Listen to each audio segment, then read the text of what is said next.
Vamos a iniciar, les doy la bienvenida a todas y todos y todes. Buenos días, buenas tardes, buenas noches. Este evento está acortando las latitudes, y las distancias, y tenemos un gusto, es un gusto compartirles que este evento provocó mucha expectativa dentro de las personas que se registraron. Tuvimos personas registradas de Perú, de Chile, de Colombia, de Argentina, de España, de México, de Italia, de Francia, tuvimos de España, entonces tuvimos muchas personas interesadas. El presente evento se está siendo grabado, algunas de ellas se van a poder conectar, algunas de ellas por X o Y no podrán estar en el evento en vivo, pero tendrán acceso a la grabación. El día de hoy tenemos la presentación internacional del libro Modalidades de Goce.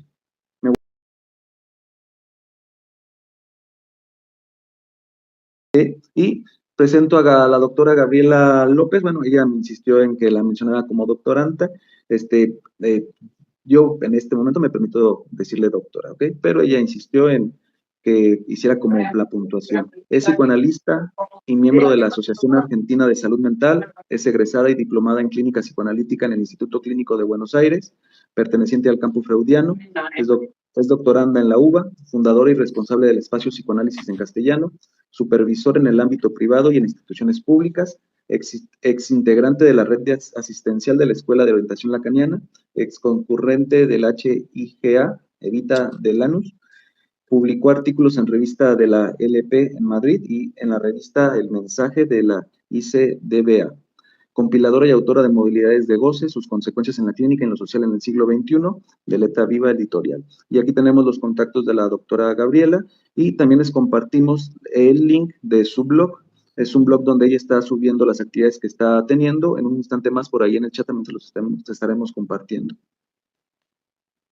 Tenemos a Graciola Ruiz, presentadora, miembro de la AMP, Asociación Mundial de Psicoanálisis, y analista miembro de la Escuela de Orientación Lacaniana, responsable del Departamento de Investigación, Violencia de Estudios Lacaniano, y tenemos por aquí también su contacto.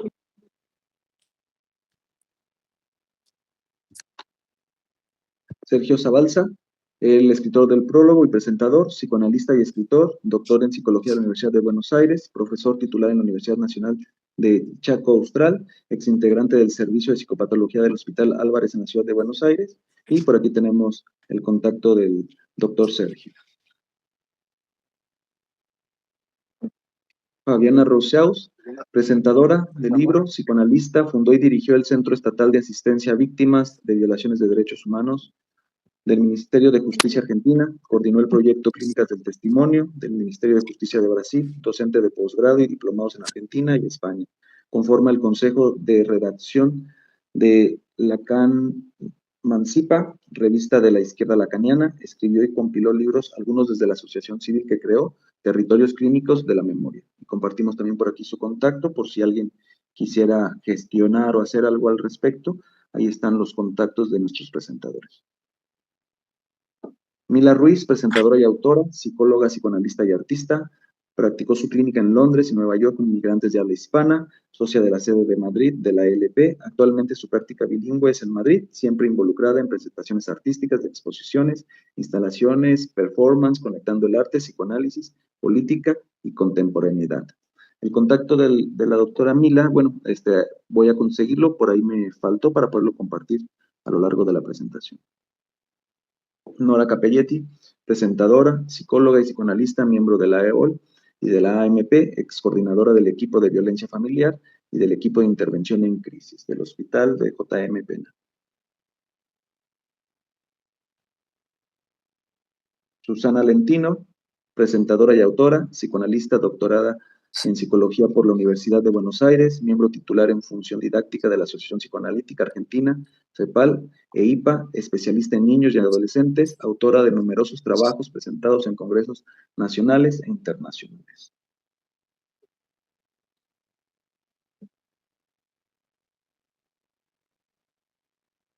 Y el libro Modalidades de Goce se puede adquirir en Letra Viva Editorial. Ahí tenemos el correo, bueno, la página donde podemos tener acceso, y en DB Librería Psicoanalítica.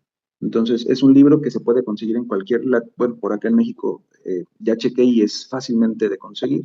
Entonces, creo que muchos, después de ver este video, nos movilizaremos a conseguir el libro para poder profundizar un poco más de lo que acá se diga, a sabiendas de que por mucho esfuerzo que uno haga por ser elocuente y puntual, no alcanzará a ser dicho todo el contenido del libro, pero eh, será un buen ejercicio para movilizarnos e ir a sus páginas a leerlo.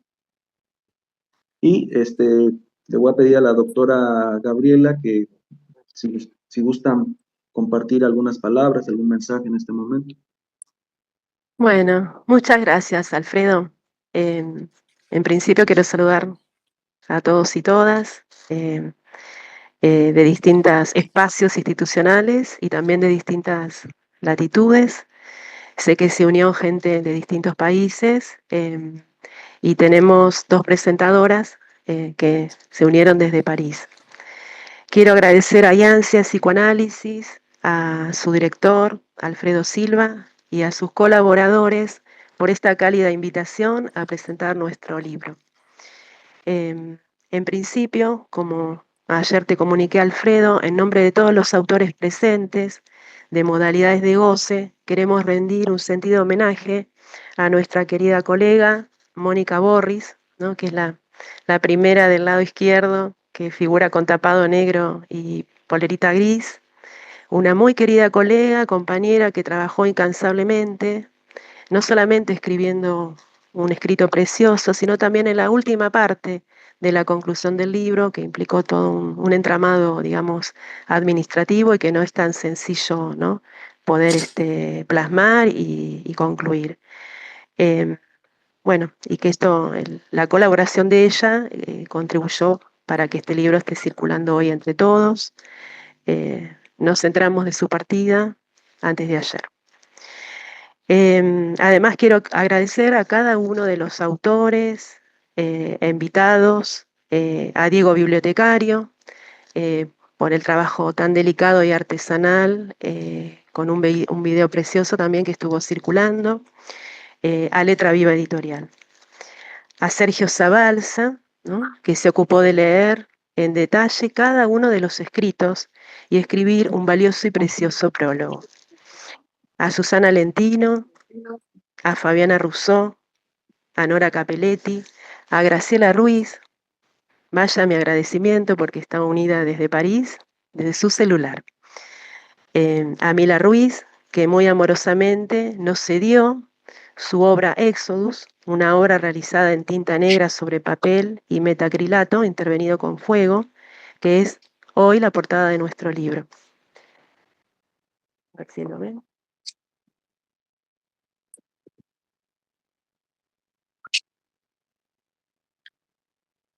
Y a nuestro querido maestro Jorge Alemán, por su orientación allá en noviembre del 2023 en la Universidad Nacional de Mar del Plata, en las jornadas de la izquierda lacaniana. Tenemos el honor de que nuestro libro lleva en su solapa principal una cita extraída del libro Ideología, nosotros en la época y la época en nosotros. Es una cita que se las voy a compartir. El neoliberalismo es el dispositivo que intenta borrar el sujeto en su singular existencia, como hablante sexuado y mortal, pues pretende sustituirlo por una subjetividad que intenta ser contemporánea de sí. Les voy a contar cómo nació, ¿no? En nuestro proyecto de modalidades de goce, este grupo de investigación de 21 autores eh, acerca de las formas de goce y la contemporaneidad, nace en pandemia, en el encierro, podríamos decir. Se me ocurrió proponer a un grupo de colegas encuentros virtuales en torno a este eje temático.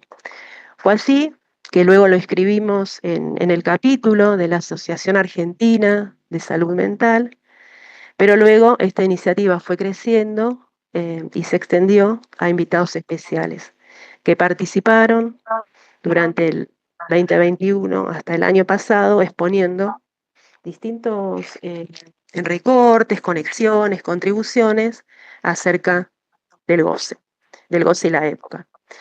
Creo y considero, y lo hemos conversado con los autores en general, que los efectos de este libro dan testimonio de cómo se puede hacer en una comunidad diversa de analistas de diferentes espacios institucionales. Es decir, que en esa intersección entre lo singular, lo colectivo y lo común, ¿no? El libro fue dando testimonio del saber hacer, ¿no? Porque acá hay analistas de distintos espacios, de la EOL, de APA, de la Fundación, y etcétera, etcétera. No me quiero extender. No hemos descuidado en ningún momento la dimensión del sujeto del inconsciente, la época, lo social y las nuevas modalidades, ¿no?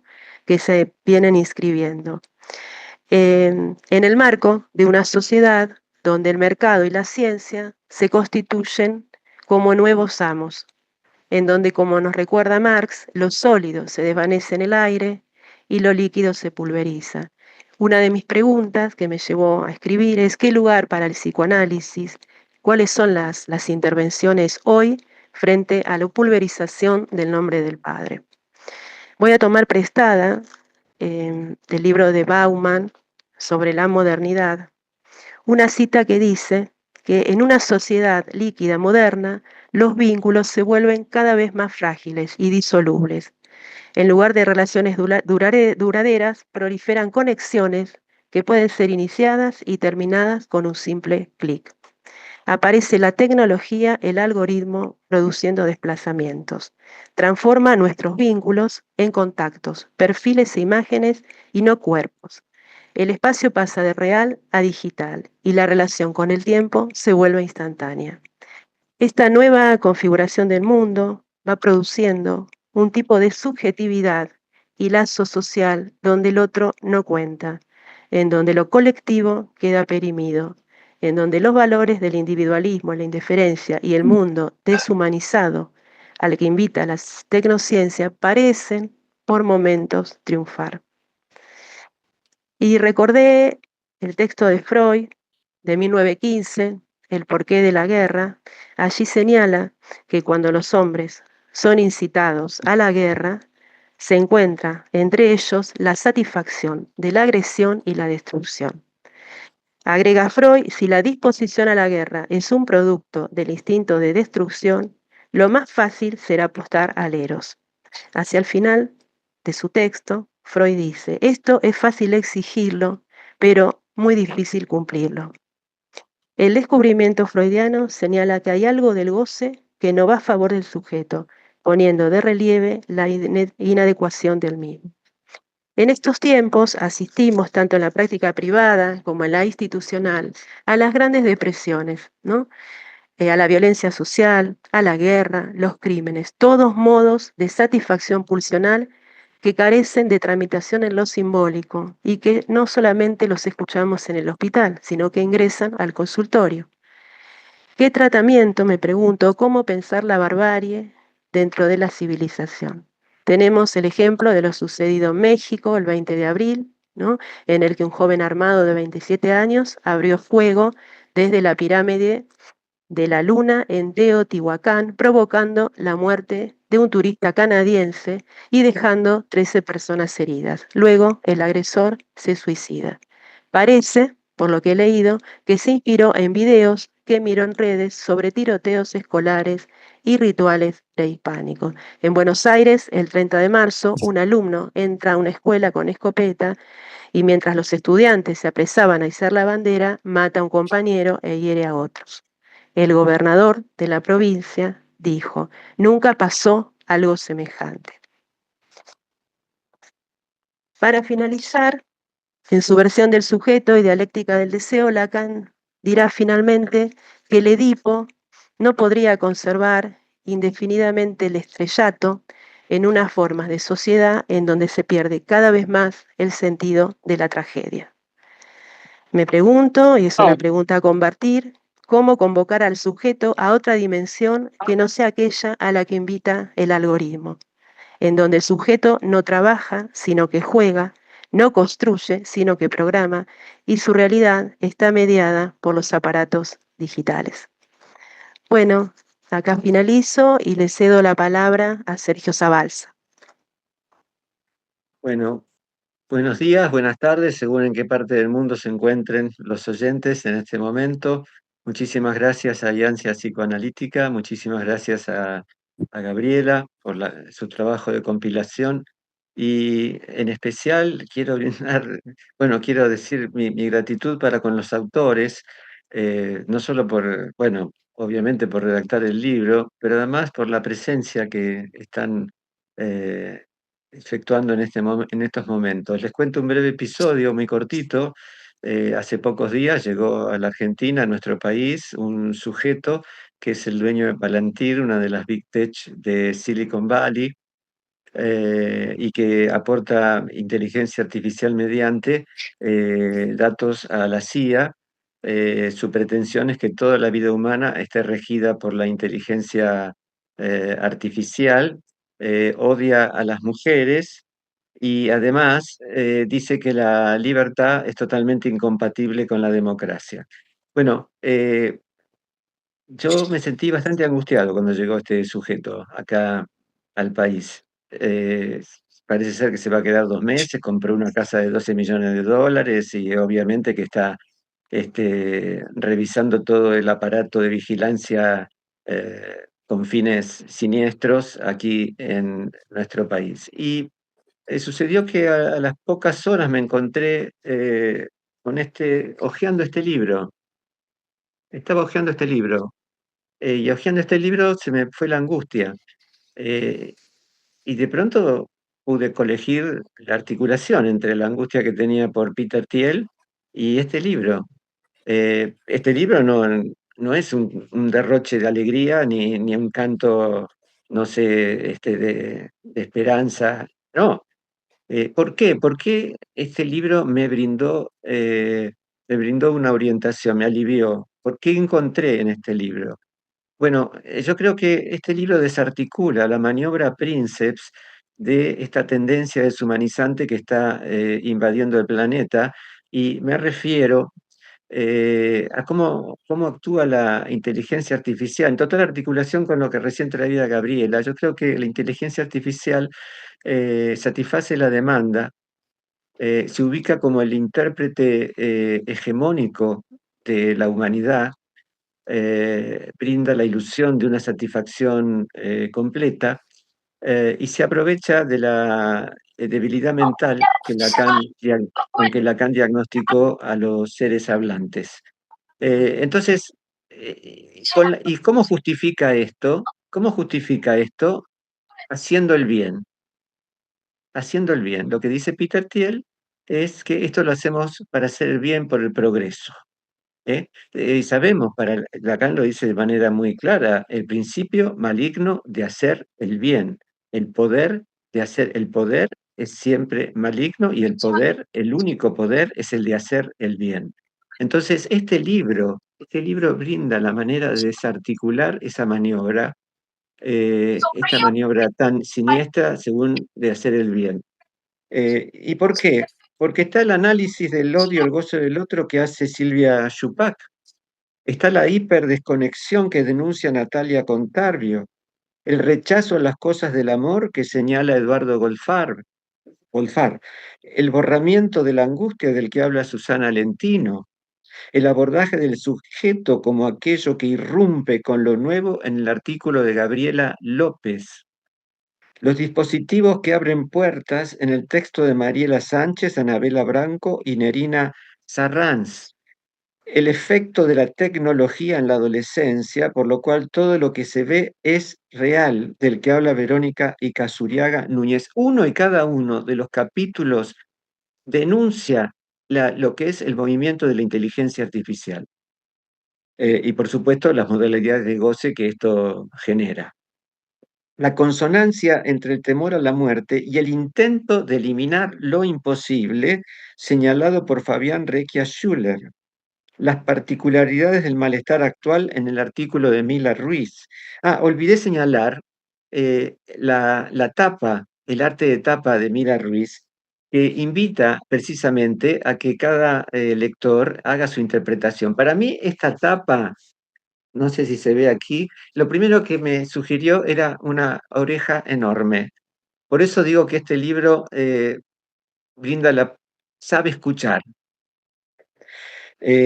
Bien, la especie de nihilismo que engendra el totalitarismo al que apunta Nazarena Luz Jaramillo, la confrontación entre el determinismo freudiano y el poco margen de libertad, tal como lo observa Daniela Cano Tomaya, la liquidez del nombre del padre desarrollada por Daniel Negro, el goce del no todo fálico ante la pulsión de muerte que tan bien señala Mónica Bobris, y en este punto, ¿por qué no decir que nunca tan oportuna como aquí la definición de escritura que brinda Freud, a saber, la escritura es la lengua del ausente?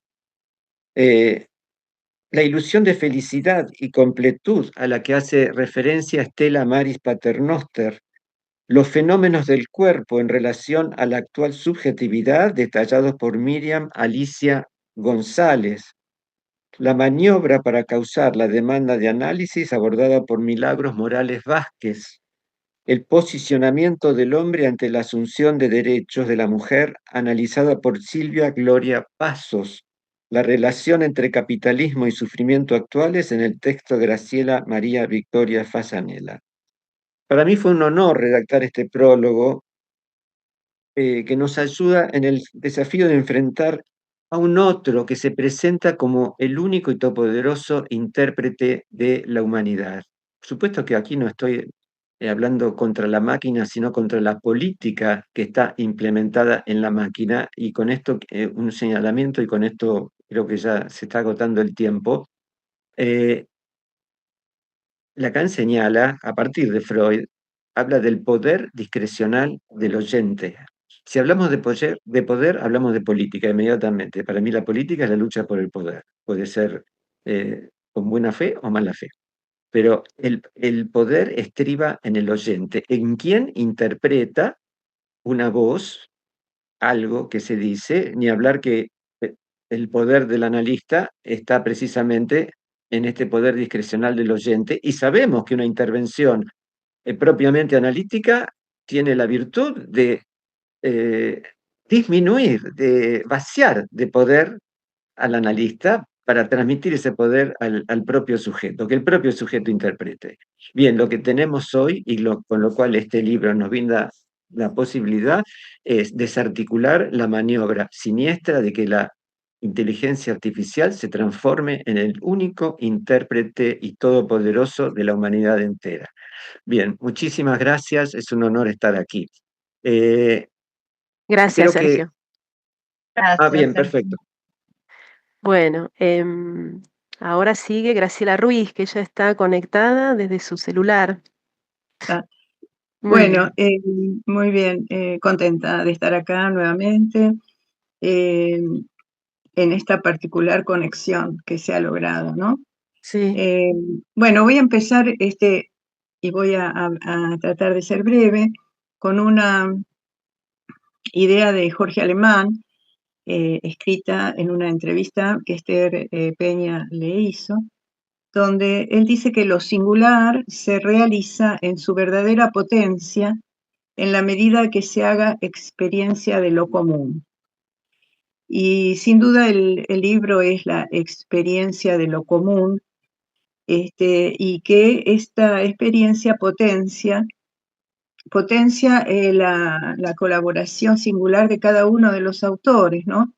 Que se vieron cada uno motivado a temas diferentes, pero hay un coro que los une, que cantan un poco la misma canción en algún sentido, superando esa singularidad y haciendo esa experiencia de lo común.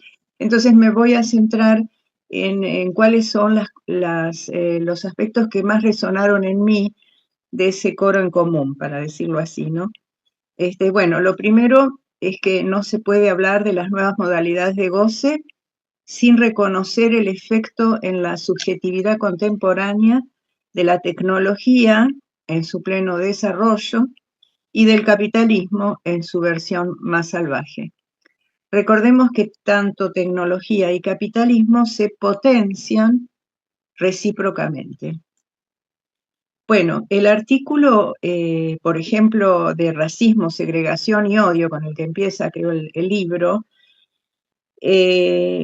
nos plantea un fenómeno que ya conocemos bastante por la manipulación que se hace con ellos en términos políticos, ¿no? Pero más allá de eso, quería señalar cómo la globalización hace que se agudice el problema del racismo y de la segregación, porque nos mezclamos, ¿no? No solo por la movilización de inmigrantes, sino porque el efecto de la globalización produce una conectividad en la cual el mundo se ha transformado los países se han transformado en vecinos enemigos, ¿no? Y entonces no importa dónde estén geográficamente, y esto inmediatamente me evocó el recuerdo de lo que pasó con la revista Charlie Hebdo, donde en París se hace una caricatura y esto despierta un ataque terrorista que fue bastante sangriento. O sea, ahí uno palpa, ¿no? La cercanía para lo bueno y para lo malo que tenemos a partir de la globalización. El otro punto que es muy pertinente para reflexionar lo que estamos en este momento viviendo es la alteración en torno al tiempo y el espacio que se origina por la tecnología, ¿no? Esta experiencia que estamos realizando ahora de ubicuidad múltiple, porque estamos no solo en diferentes países, sino en diferentes continentes, y sin embargo logramos encontrarnos en algo en un punto, ¿no? Entonces, esa experiencia que es bastante frecuente en la vida últimamente, se ha naturalizado, ya no nos sorprende. Hemos asumido que podemos estar en muchos lugares al mismo tiempo, que podemos volver al pasado y venir con una rapidez increíble. Entonces, quedamos impregnados de la aceleración temporal, ¿no? Nos volvemos impacientes, no hay tiempo para detenerse, nadie quiere perder tiempo, ¿sí? Por supuesto que estamos hablando del mismo libro y nos vamos a repetir un poco. Entonces, voy a retomar lo que se vino diciendo respecto de la hiperdesconexión. Esta es una forma de hablar de la hiperconexión, ¿no? Mostrarnos la hiperdesconexión y que son los efectos, ¿no? Efectos como la degradación de la palabra, la inhibición de las habilidades intelectuales, la desconexión con la tradición o con la historia, o sea, la desaparición de las marcas del gran otro. Y lo que me parece interesante tener en cuenta es que esta condición produce clínicamente sujetos desorientados, ¿no? Porque no tienen el S1 que imprime y que ancla al sujeto en relación a un punto, ¿no? Entonces son la desorientación, ¿no? Y ahí aparece la clínica de los desbrujulados, desarraigados. Y otra observación que es sumamente interesante cuando vemos que el poder en este momento de la humanidad está en personajes siniestros, diría. Por ejemplo, tener en cuenta que la debilidad mental puede ir hacia la canallada, ¿no? Esto es muy importante, muy importante. Es como empezar a contar con alguna manera de pensar la dificultad que tenemos en nuestra coyuntura actual, ¿no? Bueno, pero lo que no hay que perder de vista es que el discurso capitalista, tal como lo presentó Lacan, suplanta el discurso amo tradicional y rechaza el discurso analítico. Por eso los autores del libro se interesan en ver, por ejemplo, qué pasa con la histeria, el discurso de la histeria y la época, ¿no es cierto? ¿Cómo hace la histeria si no tiene un amo? ¿No? Son las preguntas. Además, aparece la caracterización de un sujeto que sería el sujeto del producto del neoliberalismo, ¿no? Que es un sujeto que lo caracterizan como endeudado y consumidor consumido, ¿no?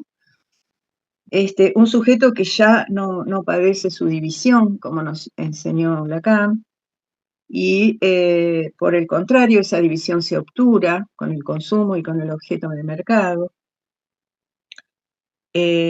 Hay una observación que me parece para resaltar y tener en cuenta, que es acerca de las subjetividades en la infancia, ¿no?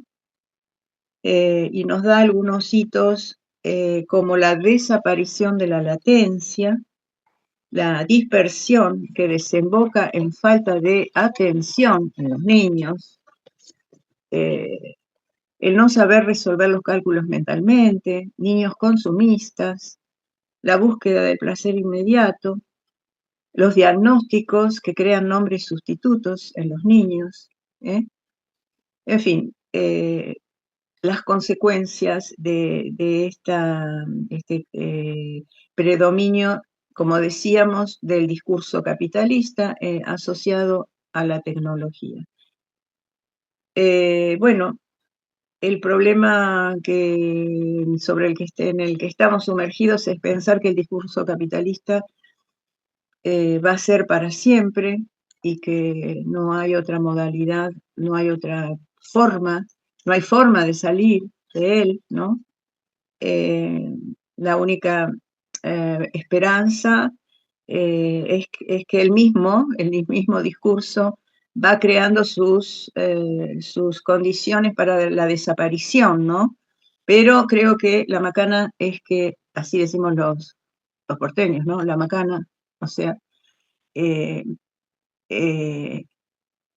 que va a pasar mucho tiempo hasta que eso suceda, ¿no? Pero el deterioro del planeta, el predominio, el aumento de la salud, de la enfermedad mental, es decir, hay condiciones propias del discurso capitalista que encierran en germen su autodestrucción, sin duda, pero no va a ser inmediato. Esto me parece. Bueno, hay un tema de la soledad que me parece que es muy interesante, ¿no? Captar lo que es la soledad estructural, esa de la que nadie se salva, ¿no? Y que los psicoanalistas estamos repitiendo acá en el Congreso de la MP, la fórmula, el aforismo de no hay relación sexual, ¿no es cierto?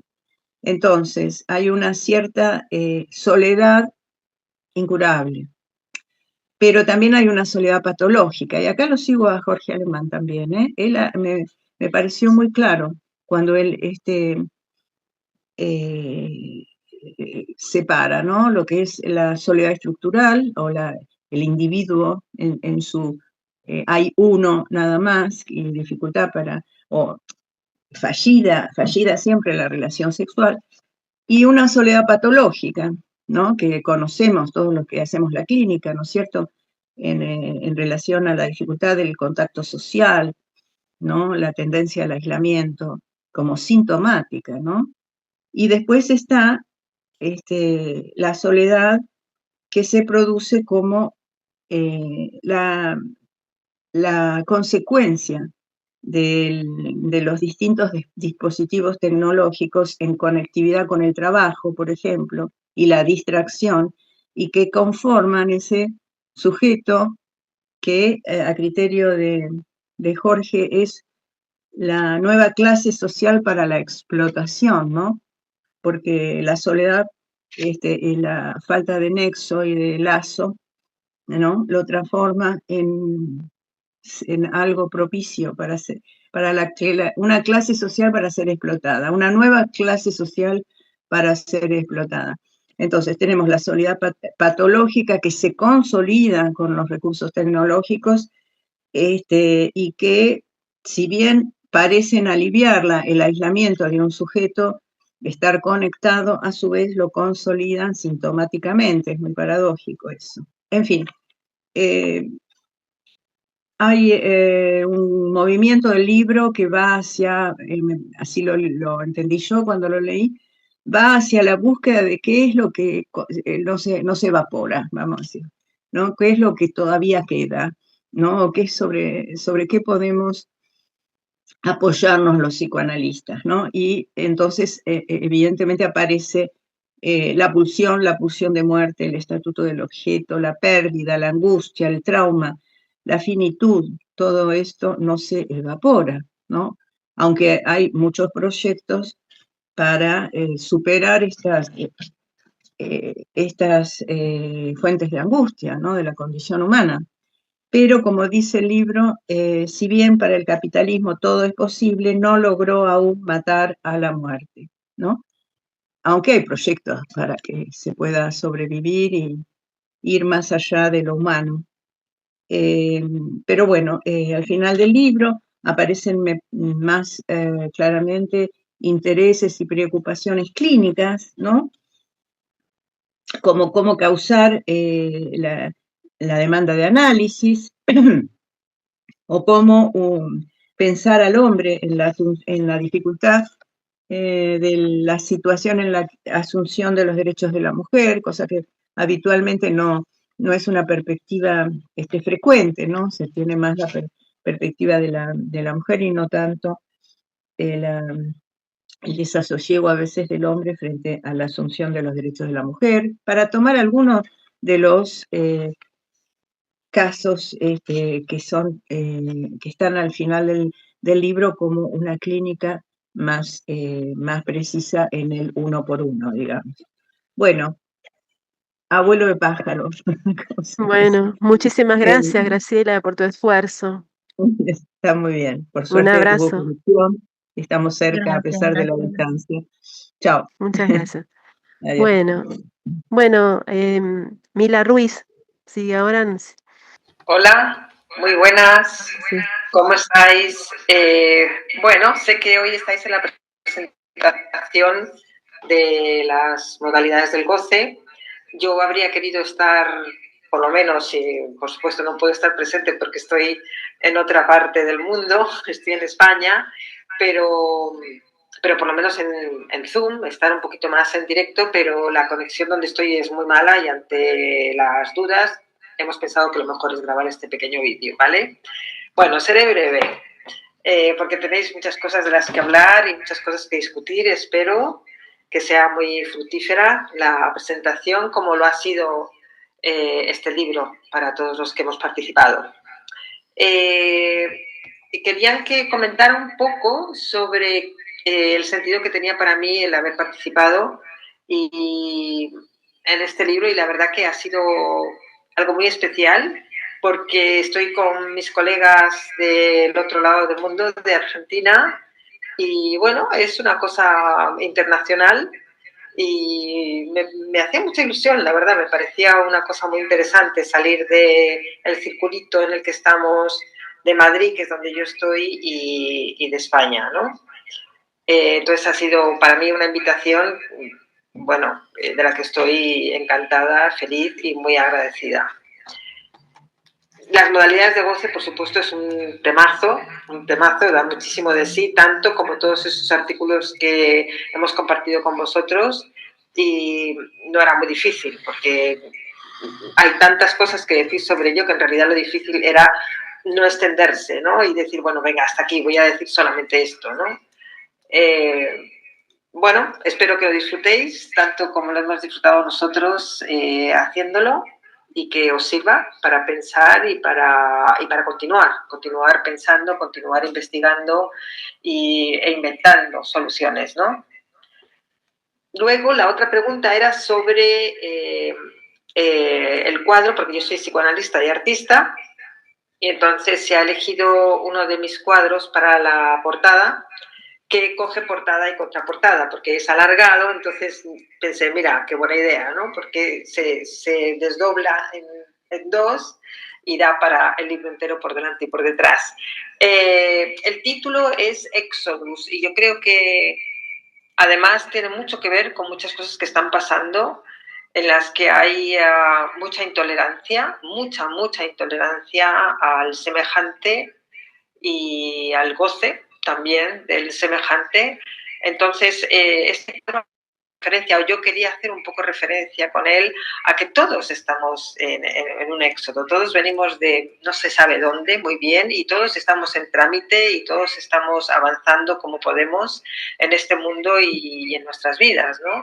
Entonces me parecía que era realmente interesante, idóneo para el título de nuestra obra. Bueno, no me extiendo mucho más, me encantaría estar ahí para poder hablar con vosotros y discutir cosas, pero muy agradecida y bueno, que disfrutéis muchísimo el libro y la presentación, ¿de acuerdo? Muchas gracias. Hasta luego. Chao. Sigue ahora Fabiana Russo.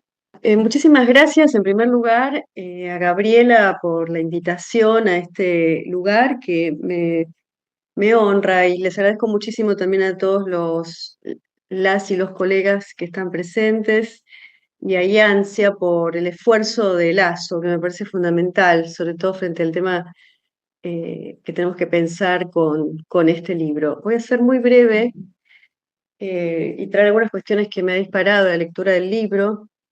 En primer lugar, que para hablar de las consecuencias clínicas y sociales de las modalidades del goce no podemos omitir la topología del retorno. Desde sus orígenes, el psicoanálisis se vio afectado por las consecuencias de la Gran Guerra y del nazismo, es decir, que la transmisión del psicoanálisis siempre se enlazó con las contingencias de la historia. Ya en el 55, Lacan da un discurso titulado La cosa freudiana, donde dice que la inmensa desgarradura humana de la Segunda Guerra Mundial no lograría ensordecer la fuerza del mensaje de Freud, y lo dice de esta manera: campanada de odio y tumulto de la discordia. Sobre esos latidos nos llegó la voz de Freud. ¿Qué ejercicio para formar espíritus y qué mensaje para prestarle la propia voz? En la actualidad debemos remitirnos a esas advertencias, las freudianas y las lacanianas, más que nunca, dado que algunos intelectuales de mucho peso analizan el momento civilizatorio más del lado de la extinción de lo humano que desde su exacerbación.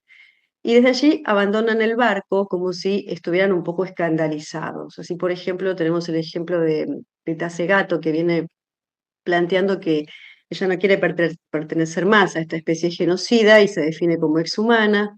El caso de Franco Berardi, con su llamado a desertar ante la extinción de lo humano. Judith Butler, que plantea que vivimos en un estado de muerte tanto lenta como repentina, y describe cómo mucha gente que ve las masacres actuales a través de los medios se siente desesperada y vive en un mundo sensacionalista y transitorio de la indignación moral desesperada, lo que ocurre de un modo casi inerme. Pero todas estas expresiones evidencian que en el centro está el problema del sujeto. El de la filosofía y el del psicoanálisis no son el mismo sujeto. Y lo que queda omitido en estas lecturas es que cuando nos aproximamos demasiado al nudo de su emergencia, que encierra el sinsentido, se desencadena un riesgo sin cálculo, que es lo que Freud trae como novedad ante el problema de la ferocidad de lo humano, en su más allá del principio del placer, que es la pulsión de muerte, que cuando dice que la pulsión de muerte es ineliminable, es indomesticable y actúa. Lo hace en forma silenciosa, en el ser hablante, y es pulsión de destrucción cuando se dirige hacia los objetos, tal como se señala en varios de los artículos de este libro.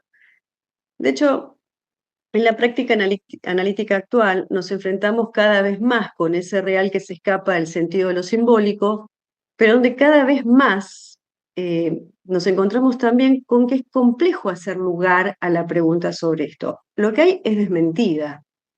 Las urgencias subjetivas ante lo angustioso, los pasajes al acto, la impotencia, la violencia, se tornan manifestaciones muy claras de que el prójimo, bajo todas las formas, no es un límite frente a la pulsión de destrucción. Al contrario, y vuelve aquí la advertencia de Freud en el 30, como está en la cultura, es una enorme tentación para satisfacer la agresión de explotar su fuerza de trabajo sin resarcirlo, usarlo sexualmente sin su consentimiento, desposarlo de su patrimonio, humillarlo, infligirle dolores, martirizarlo y asesinarlo.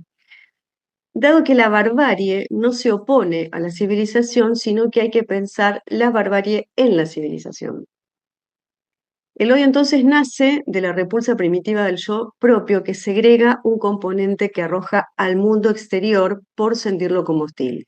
De modo que lo más próximo del prójimo es ese núcleo de sí mismo que es el goce al que no oso aproximarme, dirá Lacan en el Seminario 7, y afirma que el más grande amor acaba en odio. Es decir, que el odio va junto con el amor, que crea entonces, y es ahí donde crea entonces el neologismo odio-amoramiento, para dar cuenta de una estructura que es de reversibilidad. Nadie quiere identificarse con el resto, se rechaza ese resto, nadie quiere ser la víctima, o todos queremos serlo, lo cual nos enfrenta con las dos caras de la misma moneda.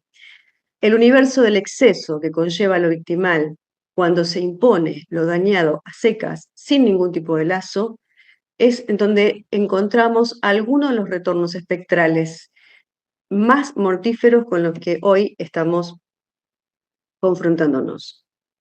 El goce de hacer cualquier cosa con el cuerpo del otro, la crueldad, el rechazo, son signos inequívocos de época, pero ¿rechazo a qué? Al goce del otro, nos dice Lacan. Por lo tanto, ese rechazo, ese odio, no está fuera de la relación con el objeto. Un objeto que está dentro, fuera, que es la topología en la que está construida la relación entre lo imaginario y lo real. Y es allí donde radica el odio. En este momento parece que estamos atravesados por todos esos significantes con una fuerza inusitada, con una vehemencia arrasadora que amenaza con paralizarnos y sobre todo con impotentizarnos. Cuando escuchaba a Sergio al comienzo, pensaba lo mismo, el terror que vuelve a imponerse en nosotros frente a algunas escenas que vemos, algunas palabras que escuchamos, y bueno, lo amenazante, ¿no? Traigo aquí entonces unas palabras también de Jorge Alemán, muy citado en este libro y también en las presentaciones, donde él dice, la vida precaria no solo es para los vulnerables, sino para todos los seres hablantes. Y ante esa precariedad todos estamos expuestos. Y plantea que nunca somos contemporáneos a nuestra época, por lo tanto no podemos analizarla como un objeto exterior a nosotros. Pero el enjambre de significantes que insisten en la travesía de anudarse o no, de advenir o no en sujetos políticos de la emancipación, es decir, en sujetos responsables de nuestra época, nos pone de narices frente a una relación con la verdad o una relación a la verdad sin la cual no hay soporte para el perletre en ningún proceso de transformación histórica. Estamos entonces en el problema de que la identidad, si algo así existiera, se alcanza por la lógica del no todo, donde el verdadero desafío político es que la tierra natal, la identidad sexual, el amor por los proyectos comunes, no estén sostenidos en la identidad que se configura como una insignia que solo se basa en el rechazo al otro.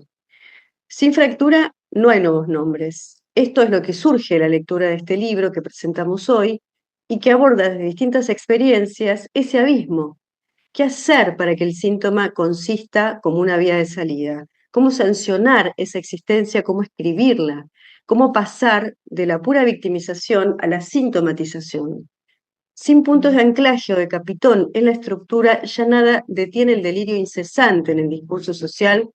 Aún allí, en ese extremo, el libro apuesta a lo que todavía tiene de enigmático el sujeto del lenguaje.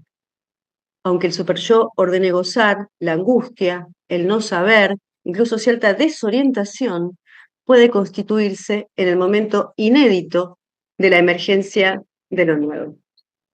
Gracias. Muchas gracias, Fabiana. Bueno, Alfredo ahora finaliza Susana Lentino. Bueno, Hola a todos y a todas. En primer lugar, quiero agradecer a Gabriela que me invitó a participar del libro y también a Yancia Psicoanálisis, ¿no? Que nos permite comentar, presentar el libro y hacer algunos comentarios. Hay un hilo conductor que atraviesa todo el libro y que es los estragos que produce el neoliberalismo en la actualidad. Con respecto a la tecnología, yo pienso que no todo es negativo en la tecnología, ¿no? La pienso como una banda de Moebius donde oscila entre el lazo social y la adicción, ¿no es cierto? Porque nos ha permitido, por ejemplo, en época de pandemia, hacer lazo social, continuar trabajando, los niños con la escolaridad, y luego se ha extendido más allá de la pandemia, globalizándose. Bueno, acá tenemos una prueba de que podemos hacer lazo social a través de la tecnología, ¿no? Pero sí también sabemos los estragos que esta hace. Ya en el prólogo, Sergio Zabalza nos recuerda que Freud está siempre vigente, por efectivo y por preciso. Los síntomas podrán desfigurarse, trasvestirse, disfrazarse, pero resulta que la pulsión freudiana la encontramos en la superficie del goce obsceno y masturbatorio de nuestra época, goce del idiota, como bien lo llamó Lacan. La pulsión que hoy transita por las pantallas y por los lazos sociales que tratan de anularlos, exacerbando un individualismo desmedido. Yo me hice solo. Eso se escucha mucho en los pacientes, como si no hubieran tenido padres, como si no necesitan del otro para vivir. Y una crueldad cuyo goce nos recuerda al escrito de Lacan, Kant González, que llama un decálogo de las perversiones, que es el goce de la crueldad. Estamos ante un goce de la crueldad y ante un nuevo goce, el tecnológico, el cual oscila entre la fascinación y la adicción. El sujeto rebajado a un objeto del cual se puede gozar y queda como un imperativo categórico, como ya lo señalaron. Sade dice, si yo puedo gozarlo, todos pueden. Imperativo que se transmite vía super yo con la homofonía entre goza y olgo, ¿no? Y aquí nuevamente Freud, en el malestar de la cultura, con la frase que toma de Hobbes, que recién la trajo Fabiana, ¿no? Esto de que el hombre es el lobo del hombre, así que no lo voy a repetir. Y esto de que se ama al prójimo y se odia al semejante. Tal como lo articuló Lacan en el Estadio del Espejo con el ejemplo de San Agustín. El niño con la mirada envenenada, mirando a mamar al hermano del pecho de la madre. Envidia el lugar, ya que ese alimento no lo necesita. El semejante nos viene a quitar un goce que suponemos solo para nosotros, origen de la agresividad y caldo de cultivo para la segregación, tal como nos muestra el primer capítulo del libro, donde la autora hace la diferencia entre odio y agresividad, aludiendo también a Freud en el narcisismo de las pequeñas diferencias, que puede advenir en un grado de diferencia absoluta, y a Lacan en radiofonía y televisión pronosticando el incremento del fenómeno del racismo y la segregación. Freud, siempre Freud, en El porvenir de una ilusión, considera que ciencia y técnica pueden ser usados para el propio aniquilamiento. Asistimos a un pasaje de la segregación a la violencia. La autora se pregunta si es posible una trama social que acepte la pluralidad de voces y conseguir modalidades de lazo social y solidaridad. Esto nos recuerda al Eternauta, Nadie se salva solo. No sé si en México la dieron, pero acá fue un boom. Seguimos avanzando en los capítulos posteriores y junto con Alemán, pensamos en Soledad Común, ha llegado el siglo XXI gravemente agujereada, busca ser rellenada por los artículos de consumo, época del consumidor consumido, como lo han repetido varios, como destacan varios autores. La hiperconexión como malestar actual, genera hiperdescognición. El tecnólogo que diseñó Internet, nos pone ahí la autora, advirtió que los diseños degradan la interacción personal y desplazan a la persona a las sombras y que ponen en el algoritmo que hay una degradación de la palabra. Yo también me preguntaba ¿por qué tanto auge, tanta incidencia de lo escópico, ¿no? Tanto esperar un like, un me gusta, ¿no? Y bueno, pensando en Freud, que habla de la gramática pulsional, que él la refiere en 3 tiempos, afirmativo, pasivo y reflexivo, podríamos pensar que la pulsión escópica, o sea, en el primer tiempo se enuncia, en el segundo tiempo se busca al otro para ser mirado. Y en el tercer tiempo es donde aparece el sujeto, activamente, me hago mirar. O sea, si en vez de pienso, luego existo, soy, luego soy mirado. Como que la existencia pasa a través del ser mirado. Digamos, el que está conectado, el que está mirando los likes, se cree que existe de acuerdo a la cantidad de likes que recibe, ¿no?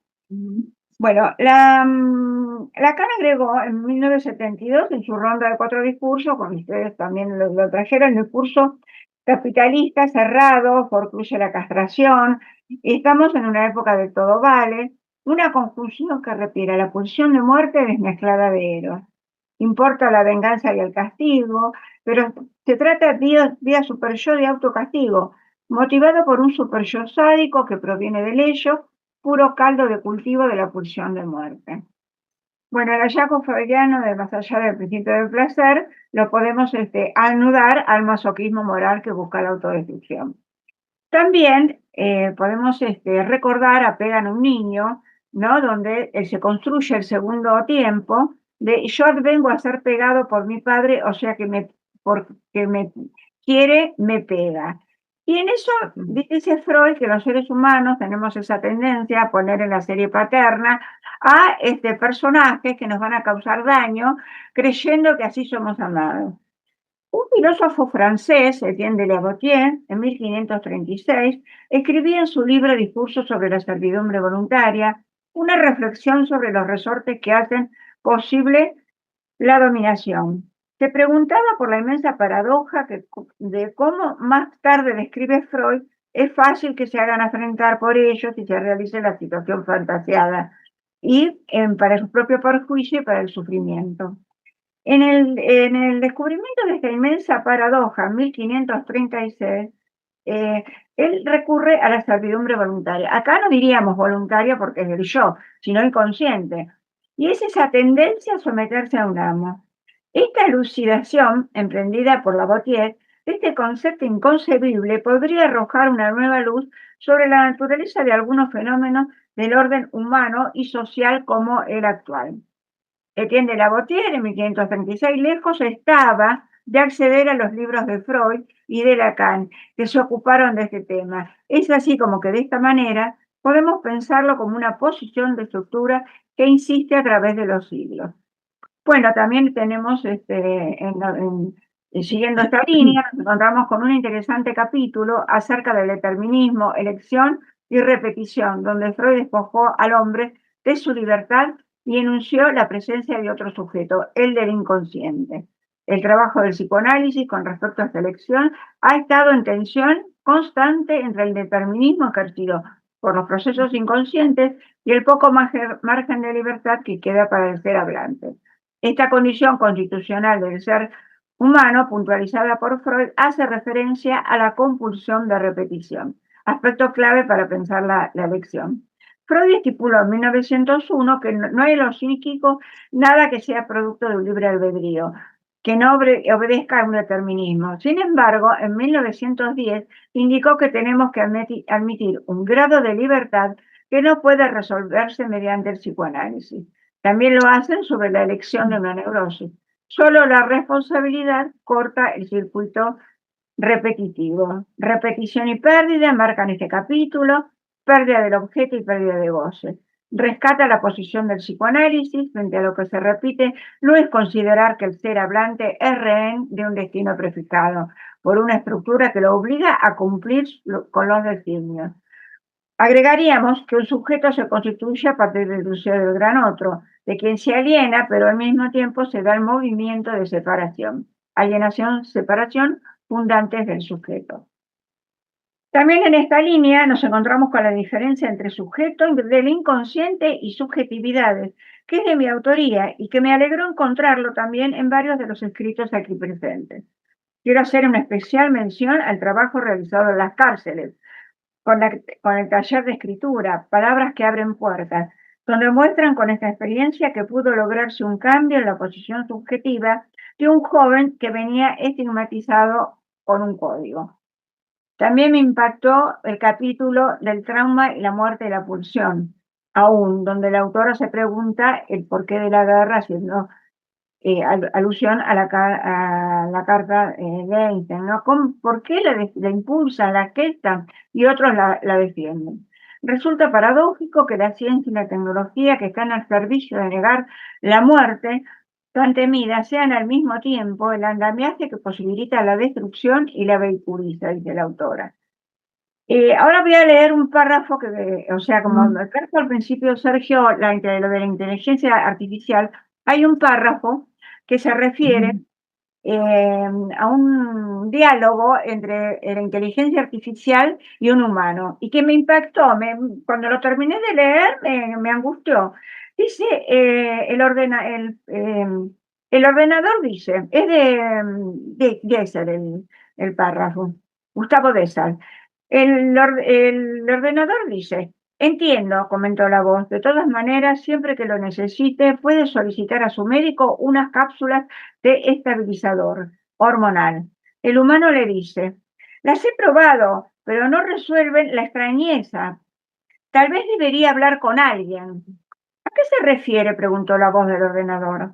No lo sé. Alguien a quien contarle mi extrañeza. Eso que se me ha puesto aquí en el pecho. El ordenador le dice, el registro de imágenes digitalizadas realizado esta noche por el tomógrafo de su cama no revela nada anómalo en su pecho, informó la voz. ¿Y si esa extrañeza fuera invisible?, le dice el humano. Y el ordenador le dice, nada es invisible para nuestros ojos. Todo está perfectamente bien controlado. Despreocúpese y emprenda su jornada laboral. He dado la orden para que su regulador enzimático intramuscular aumente 10 miligramos la dosis diaria de hedonina. Gracias, respondió el hombre H y sonrió con humildad. Luego de esto se sintió reconfortado, incluso feliz, tan feliz que pocos instantes después atravesó el cristal de la ventana. Es siniestro, ¿no?, este relato, pero Dessac se lo imagina en el 2087, pero no estamos lejos de, como Orwell se imaginó en 1947, se imaginó en 1984, Gustavo Dessac hace este relato, pero no estamos lejos de que esto suceda, ¿no? Bueno, también me voy a referir un poco al escrito de Gabriela López, citando a Freud en Psicología de las Masas, ¿no?, donde disuelve la oposición entre el psicoanálisis social e individual, como constituyente de la subjetividad. Lo social también constituyente de la subjetividad. Cuando nos dice que el otro cuenta como objeto auxiliador, como modelo y hasta como enemigo. Se pregunta qué lugar queda para el sujeto del neoliberalismo, porque Alemán dice que todas las descripciones que nos vienen haciendo son todas subjetividades, porque con lo que nosotros trabajamos es con el sujeto del inconsciente. Todas las otras son subjetividades, la subjetividad tecnológica, el consumidor consumido, son todas subjetividades propias de cada época, epocales, ¿no?, que no han podido eliminar la muerte, y yo agregaría ni al sujeto del inconsciente, por suerte, aunque este sea su botín de guerra. Bueno, también nos recuerda Alemán, soledad común y vacío, el vacío a la espera del baño de insignificantes, y lo común donde radica la diferencia, los tres no hay, que ya han sido mencionados. Y se pregunta cómo podemos nosotros intervenir como analistas, qué podemos hacer ya que están tomadas por las psicoterapias, la sociedad está tomada por las psicoterapias breves, la cognitivo-conductual, el counseling, y hasta los quitapenas que nos hablaba Freud, ¿no? Porque la sociedad moderna invita a gozar y a ser feliz. Nos trae a la cruz, ubicando el concepto de populismo como algo del orden de la contingencia. La trascendencia no está en el lugar del líder, sino en el pueblo. Líder es el padre de la horda, tirano despótico del totalitarismo. Ubica los síntomas epocales, aunque ya existían desde antes y se han intensificado, como los ataques de pánico, el CAT en el pasaje al acto, la fibromialgia, que es como se llama ahora la conversión histérica, eso sí lo escuché decir a Néstor Brownstein, siguiendo a Freud. También la clínica de la precariedad social y subjetiva, representada en la desocupación, crímenes y violencia como modalidad de satisfacción, e invita a la salida a través de la sublimación, ¿no? Porque se pasa del instante de ver al momento de concluir y se obvia el momento de comprender. Bueno, trae como al arte y la sublimación como una posible salida, evocando a Joyce en hacerse a un nombre. El arte callejero, yo agregaría, bueno, sí, los muralistas, el arte urbano, las pintadas en la calle, digamos, de una belleza, de una originalidad increíble, pero por ahí podemos pensar juntos, como psicoanalistas, qué otra salida podemos dar a todo este goce de la crueldad, ¿no? Bueno, muchas gracias. Muchas gracias, Susi, por el esfuerzo. Bueno, muchas gracias a cada uno de los presentadores que con su estilo propio han leído el libro, han hecho una presentación preciosa y me parece que hay un hilo en común, ¿no? Que es, a mi gusto, es cómo el psicoanálisis se articula con lo político. Y les voy a contar un breve ejemplo. Hace poco estaba reunida en una actividad de escuela y un analista subrayó, pero con mucha vehemencia, que se refería a la política de la inconsciente. Y subraya nuevamente, con vehemencia, a la política del inconsciente. Entonces, que es dejar un poco afuera esto que recién Susana leía, mencionó también Fabiana, Graciela y Sergio, que a la política del inconsciente, que el inconsciente, me parece a mí, habiendo leído a Freud y a Lacan, es marcado por el acontecimiento de lo social. Y hace muchos años, casi 30, yo estaba en una institución muy conocida, muy prestigiosa en Buenos Aires, haciendo una admisión.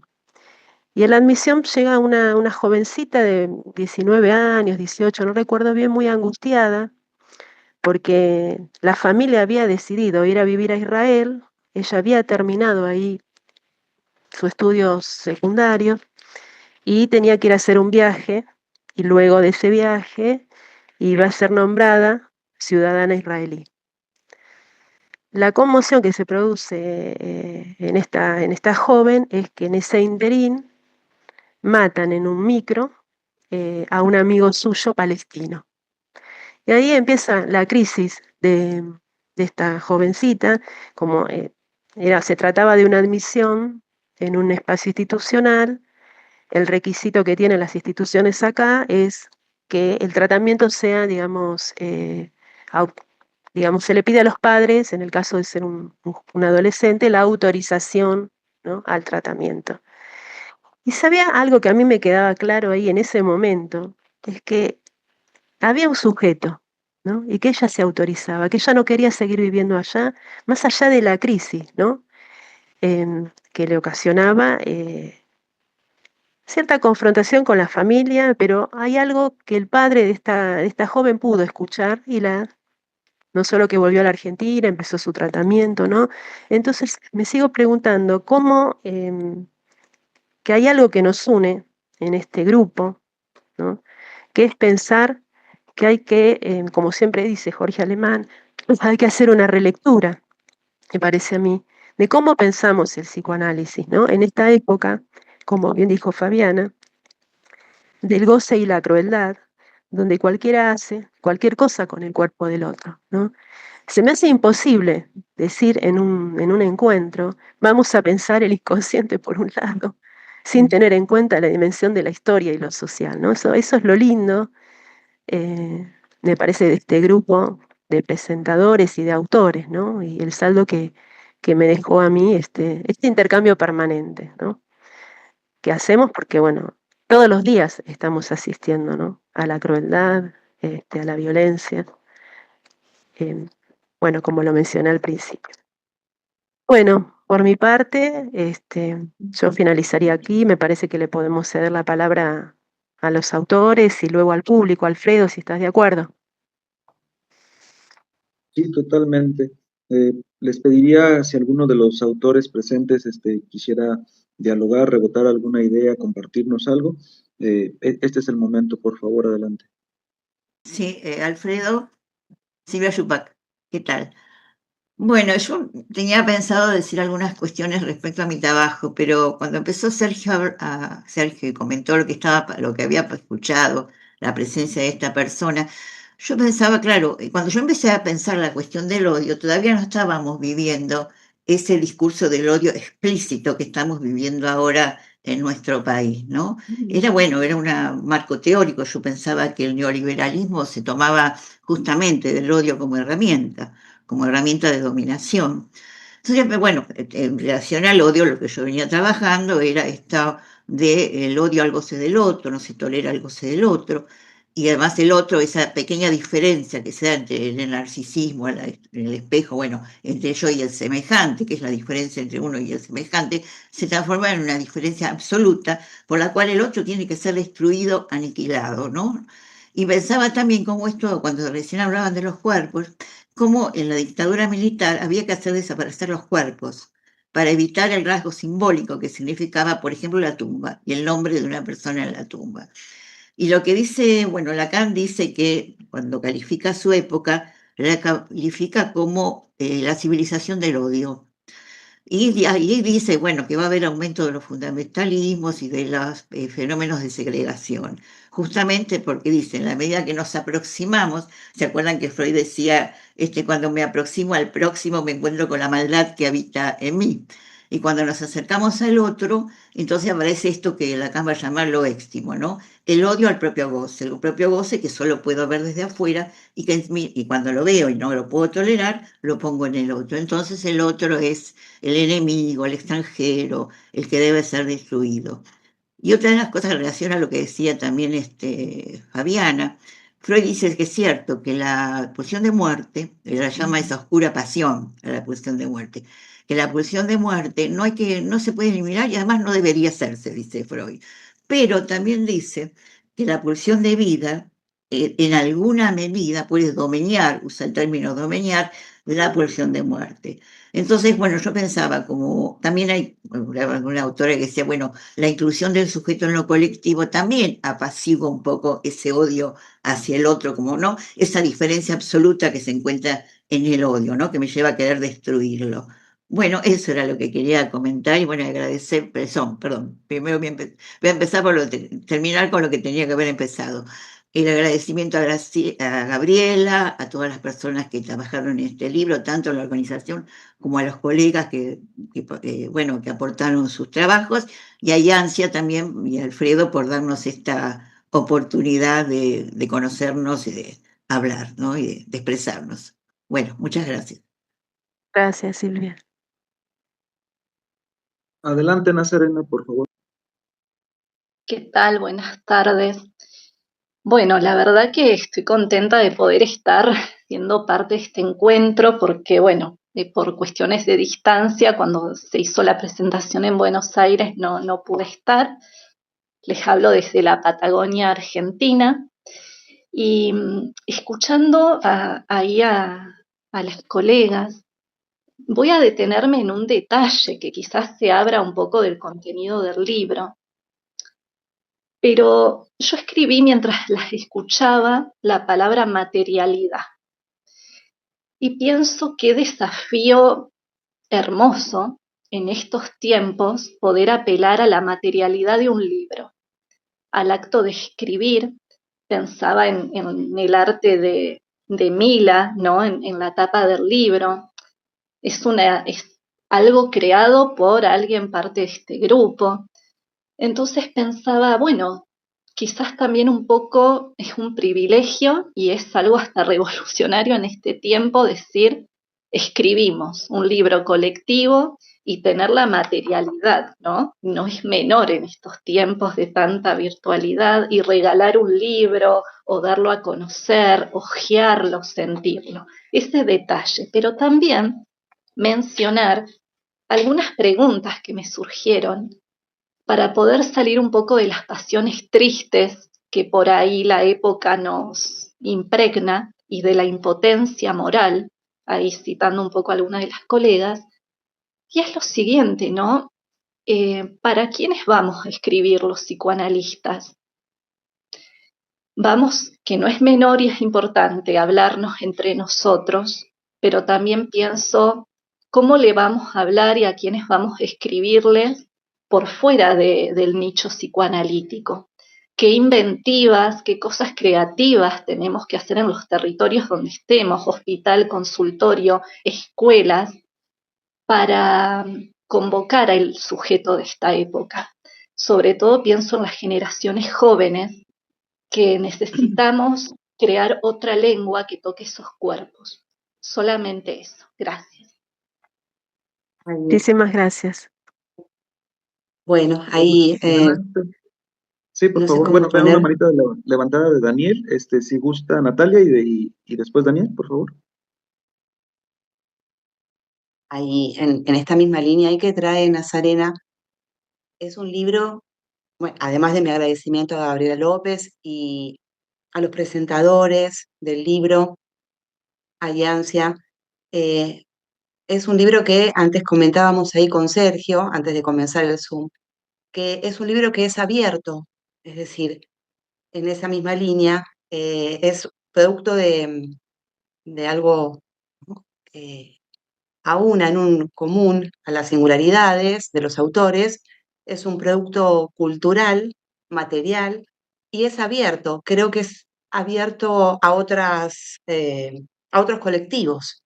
Es un libro que puede ser leído por aquellos que no tienen formación en el psicoanálisis. Y creo que esto, en ese punto, es importante recalcarlo, ¿no? También en relación al significante éxodo de Mila, de su obra de arte, y algo que en la presentación de esta vez, de este encuentro, recorre, que es algo de la salida, de lo abierto también en ese punto, y volver a revisar, a leerlo, y me hizo pensar, y al escucharnos, me hizo pensar en el valor de la injuria, ¿no? Cómo desbaratar lo injuriante en relación a eso que no se dialectiza y que está en el borde del 2 y del 3, de la estructura ahí, de esa topología del 2 y del 3, y que lo injuriante proviene de uno mismo, ¿no? Ahí como el super yo, ¿no? Ha tratado y trata ya al sí mismo, y también cómo puede provenir del semejante lo injuriante, lo que haga signo de injuria, ¿no? Una mirada, una palabra literalizada, o en esa soledad que Graciela traía, citando a Jorge Alemán, que hace que se compensa, que se conecta con la soledad patológica, es decir, la soledad de lo virtual, del mundo virtual, esa soledad de esta nueva clase social para la explotación. En ese punto también pensaba cómo ahí en los likes que traía Susana, ¿no? En cómo pensar la temporalidad de la pulsión, y cómo ahí algo de esa soledad queda, que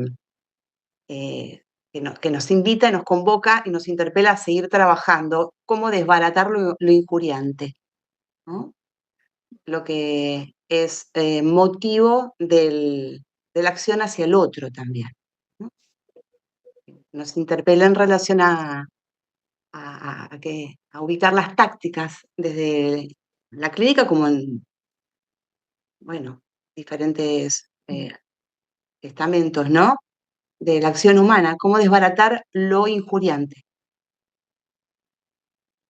Gracias, Natalia. Está la manito de Daniel. Bueno, buenas tardes, o buenos días, buenas noches para todos, todas, en los distintos lugares que se encuentren.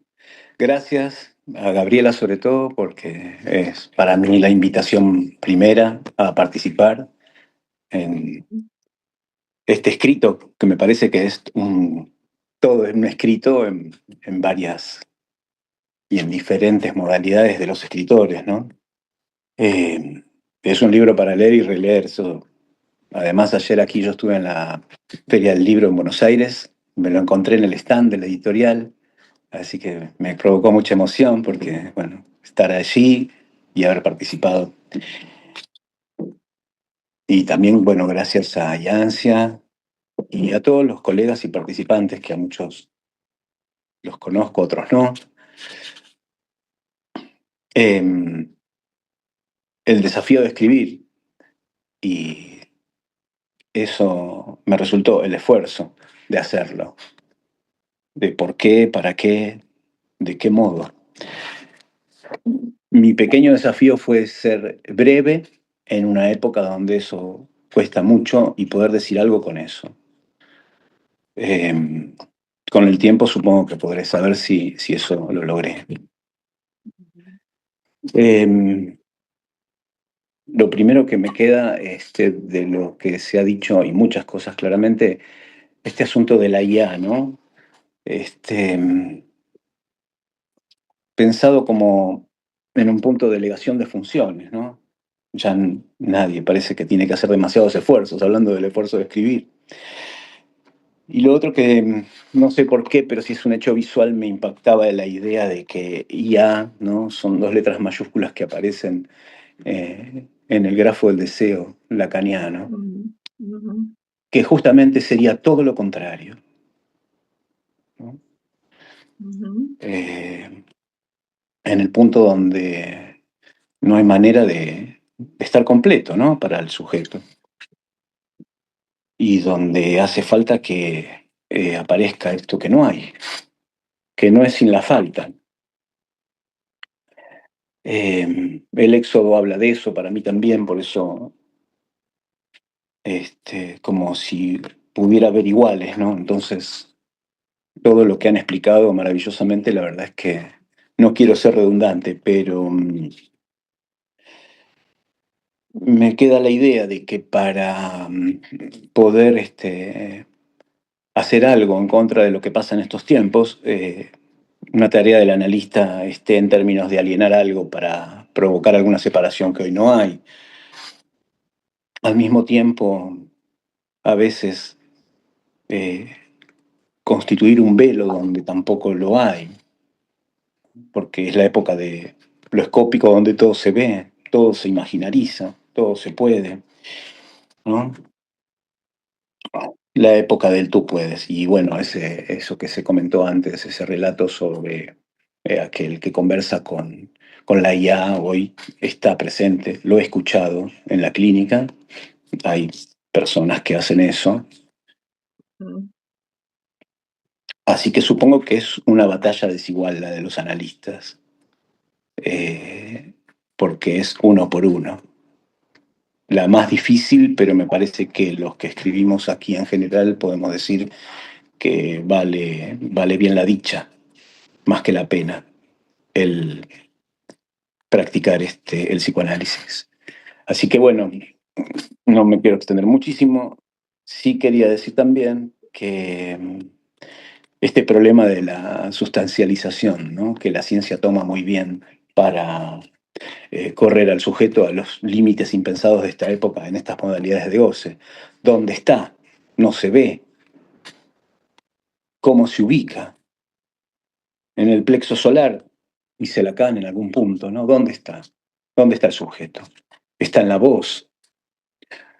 Desde siempre lo entendí estructurado en el lenguaje, ¿no? Y como algún maestro dijo, no estructurado como un lenguaje, sino como algo abierto a estructurarse. Creo que es ahí la posibilidad de trabajo para, bueno, para intentar otras cosas en la clínica, ¿no? Así que bueno, muchas gracias a todos y eso es lo que puedo comentar. Muchas gracias, Daniel, por tus comentarios. Bueno, no me anda la manito, así que entro directamente. Primero, gracias a Gabriela López por la invitación a participar, a colaborar en este libro tan maravilloso, y a todos los autores, a Sergio Zabalza por ese prólogo tan hermoso, y a Mila Ruiz también por tan generosa, ¿no? Esa tapa del libro que nos pudo regalar y ese escrito. Primero a todos, muchas gracias. Y bueno, estaba recién escuchando a Daniel y yo quería decir, puntué algunas cosas del libro en relación a más que nada a las consecuencias en la clínica, ¿no? Que trae esta época. Y recién lo escuchaba con la IA, yo he escuchado personas que dicen, no voy a empezar análisis ni voy a terapia, voy a hablar con la IA. Se escucha también, digamos, todo esto. Y bueno, para ir cerrando, hay una pregunta, yo acá puntué hoy, ¿no? Que atraviesa el libro, entre otras, pero es algo que me interroga, que es el psicoanálisis en esta época. ¿Qué lugar, no? Para el psicoanalista en esta época neoliberal de que no hay punto de capitón, que no hay autoridad, que hay, ¿no? Un sin límite. ¿Qué lugar ahí? Esto vemos en la clínica, digamos, un cambio en la forma de sufrimiento, como que el sujeto viene con el malestar, pero viene como a pedir, viene a pedir respuestas, no viene a hacerse preguntas. Y digo, bueno, ahí está nuestra apuesta también, ¿no? A marcar una diferencia ahí, a sostener esa diferencia, ¿no? Entre las terapias, entre estas terapias que sí dan respuestas, entre estas soluciones mágicas, bueno, nosotros ahí poder hacer de lo nuestro y jugar nuestra apuesta para ver si se puede, como decían muchos también hoy, esto de, bueno, enigmatizar el síntoma, que hoy en día vienen ya creyendo que la insatisfacción la pueden curar así, digamos, y como dijo Lacan, la insatisfacción, el síntoma, hace lo suyo, se repite, insiste, y bueno, no hay soluciones mágicas para eso. Hasta en tratamiento siempre hay un resto de goce, ¿no? Y bueno, sí, ayornarnos para poder, lo digo, el sujeto hoy viene a buscar respuestas, se escucha, para poder seguir funcionando y que todo esté bien y seguir rindiendo, y bueno, efectos terapéuticos rápidos. Está bueno ayornarnos para poder, decantan efectos terapéuticos en los análisis, pero no perder el rumbo, no perder el norte, que es ir orientado siempre a lo real, ¿no? Y bueno, esa es la apuesta que yo propongo, ¿no? Y que todos nosotros queremos que también suceda, ¿no? Seguir resistiendo a toda esta época de la inmediatez, de las terapias breves, ¿sí? Y bueno, que vemos que, o creo que por ahí no es, se escucha, ¿no? Como estamos hoy en día, bueno, la sociedad lo puede decir, por ahí no es la cuestión. Así que, bueno, eso es todo y gracias porque muy enriquecedora la charla de hoy. Gracias, Muchas gracias a todos. Gracias. Bueno, está la manito de Fabiana Requia. Sí, gracias Gaby. Y nuevamente también agradecerte la invitación por abrir la oportunidad de que cada uno pueda escribir, ¿no? Desde lo que lo convoca a partir de su clínica en esta experiencia que es el psicoanálisis, no solo para el analizante, sino para nosotros también como analistas cada vez, ¿no? Y me quedé pensando en la pregunta que se hacía Graciela Ruiz respecto de qué es lo que no se evapora, ¿no? Que tiene una vertiente muy mortífera, que es esta del goce. Me parece que cada uno desde justamente su rasgo escribió a partir de eso también. Pero tiene otra vertiente, otra versión, que me parece que se sostiene en el deseo del analista, que es también la que nos convoca a nosotros al escribir y a seguir abriendo la puerta de nuestros consultorios, y la que quizás defendemos desde el psicoanálisis como bastión de ese uno por uno, ¿no? Que se materializa usando un poco el significante que traía Nazarena cada vez, ¿no? Y que interfiere también cada vez en la época tan vertiginosa y en esto que comentaba también recién Estela, respecto a eso que no para, ¿no? Y que no tiene lugar ni hace lugar a lo imposible. Entonces, bueno, era eso cortito nada más, y agradecer por supuesto a los presentadores que se tomaron con gran esfuerzo el trabajo de leer cada capítulo, comentar al respecto, a Sergio, que tan amorosamente ha escrito el prólogo, a Mila, ¿no? Su arte hermoso, donado y cedido, ¿no? Que ella hizo un comentario respecto de lo que significaba para ella también donar ese libro y de lo que puede ser tan costoso a nivel anímico, ¿no? Y creativo para ella desprenderse de una obra. Bueno, muchísimas gracias también a todos los que están participando y a Yancia por la propuesta y la presentación tan hermosa. Gracias. Gracias, Fabiana. Bueno, Aterrizando estas ideas frente al cierre del evento, hay muchas cosas que duelen, hay muchas cosas que uno topa con estas encrucijadas en los tratamientos de qué hacer, para dónde. Y después de escuchar la presentación del libro, yo digo, qué necesario es que se hayan animado a escribir este libro, doctora. Qué necesario para esta época el ponernos a discutir, a hablar y a pensar y a nombrar todas estas cuestiones que no son tendencia, que no es normal que nos tomemos el tiempo a discutirlo, que no son tan populares, que van todo lo contrario, que hacen resistencia a eso que empuja, ¿no? Entonces, qué libro tan necesario. Derivado de este encuentro, doctora, quisiera en su momento tener algún acercamiento para intentar articular algo más, cuando creo que una de las clínicas más complicadas para realizar es cuando se topa uno los efectos brutales del goce desbordado. Y me quedaba con la pregunta, entonces, ¿la clínica del goce sería una clínica de lo social también? ¿Sería una clínica de lo individual? Esa sería como la pregunta que yo pondría un poco por acá, derivado un poco de lo escuchado. qué interesante. Em, no sé si alguien de los presentadores quiere tomar la palabra. ¿Por qué excluir? ¿No? ¿Por qué la exclusión, ¿no? O individual o social. Ambas, ¿no? Como el requerimiento de que en el abordaje, la escucha, y también respecto de las estrategias, además de la escucha, ¿no? Estrategias clínicas que puedan armar red con aquellos que están en semejante situación, ¿no? Consultando además la necesidad de que no sea excluyente como condición, digo, ni individual ni social, es decir, ambas. Y que la escucha del analista y en los recursos ahí que en esa escucha pueda orientar y también tejer y proporcionar necesariamente por fuera de lo excluyente, individual o social, digo, en ese sentido lo excluyente, ¿no? Me parece que tomando la palabra de Natalia Contarbio, no hay una exclusión, ¿no? Yo siempre me apoyo en el texto de Freud, hay psicoanálisis y análisis, ¿no? De las masas, cuando él dice, no hay una exclusión de lo individual y lo social, ¿no? Y también creo que en la tercera, ahora no me acuerdo bien, Lacan habla del síntoma social. Por eso no hay un inconsciente que toma en cuenta hay un inconsciente y está lo político, hay como un entramado, ¿no? Como si fuera una banda de Moebius. Digo, este sujeto que viene con cierto conocimiento y con cierta cultura, trae, ¿no?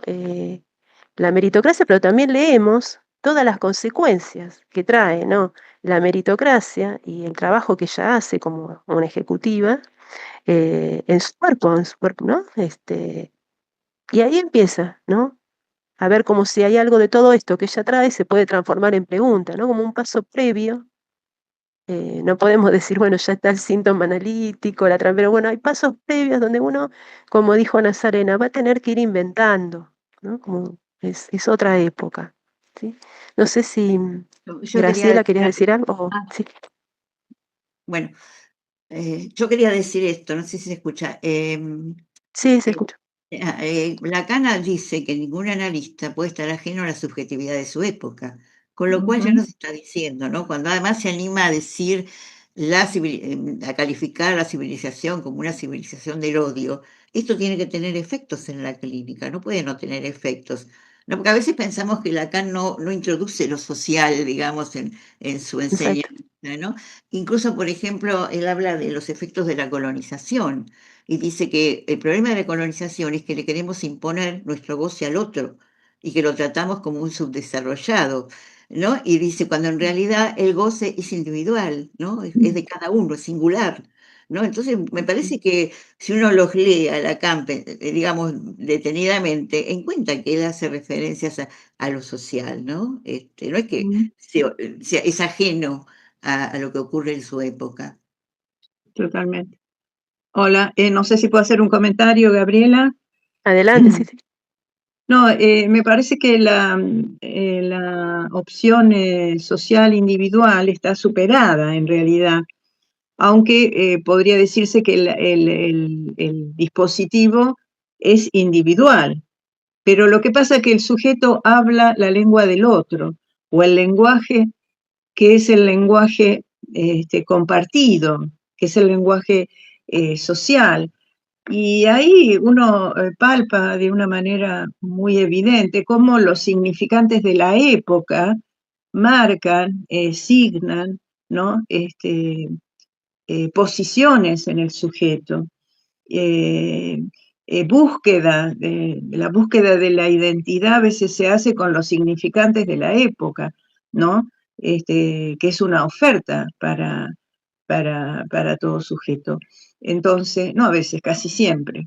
Entonces, esa separación entre individual y social está superada cuando uno ya dice que el lenguaje viene del campo del gran otro y el campo del gran otro es social.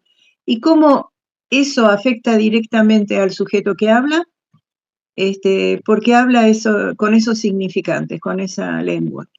Entonces hay algo que está en la individualidad que al ser un par lettre, ya es una individualidad que ya está superada, ¿no es cierto?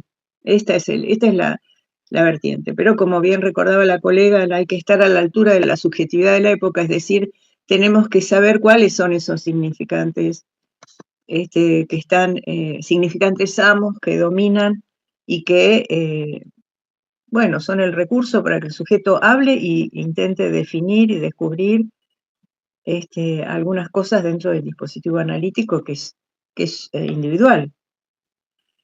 Bueno, o cuando habla, no necesariamente el dispositivo, pero puede haber otro dispositivo, pero la escucha siempre va a ser individual. Eso implica que es social, no hay otra. ¿Se entiende? Bueno, nada más.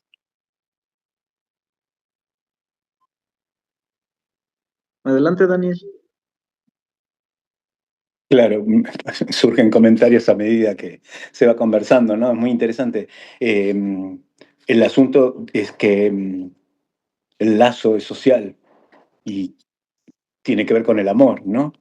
Al menos así en aún lo plantea Lacan. Y si hay algo que hace lazo es la transferencia. Y es todo esto que están diciendo y que se está comentando. Yo escribí dentro del escrito del libro, escribí estas líneas que dicen esto. Surge algo llamativo que puede apreciarse en lo social y en la clínica, puesto que no son campos disyuntos, de lo que ocurre en lo social que ingresa a los dispositivos, a lo que ocurre en la clínica que luego se dirige a lo social también.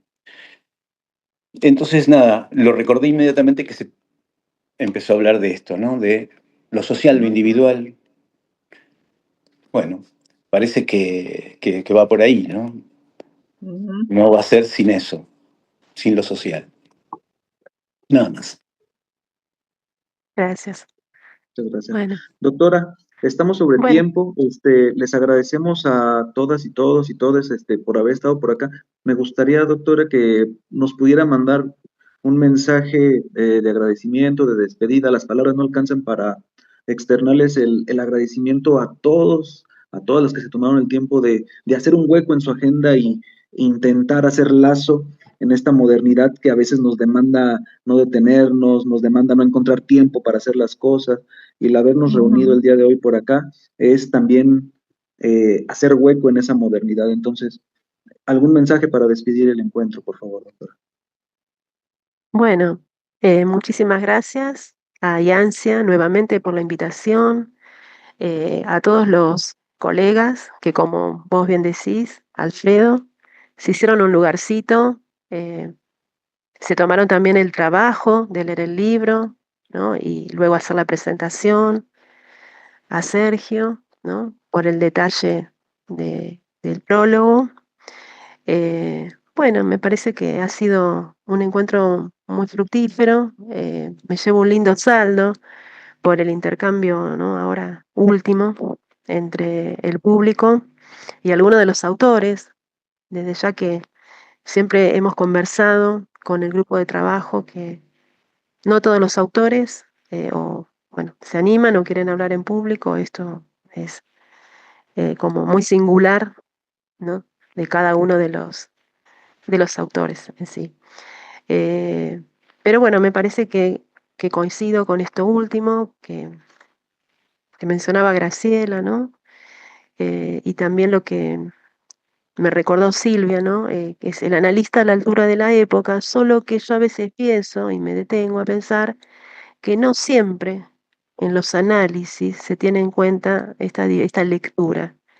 No es tan sencillo, no va de suyo, ¿no? Que se tenga en cuenta que no se trata de la separación, que efectivamente, porque el sujeto está inmerso en el mundo del lenguaje, ¿no?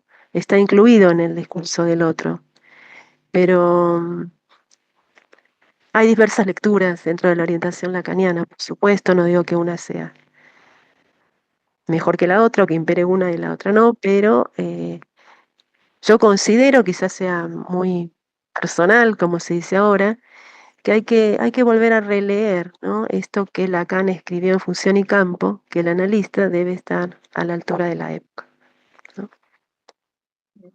Bueno, por mi parte, yo acá concluyo.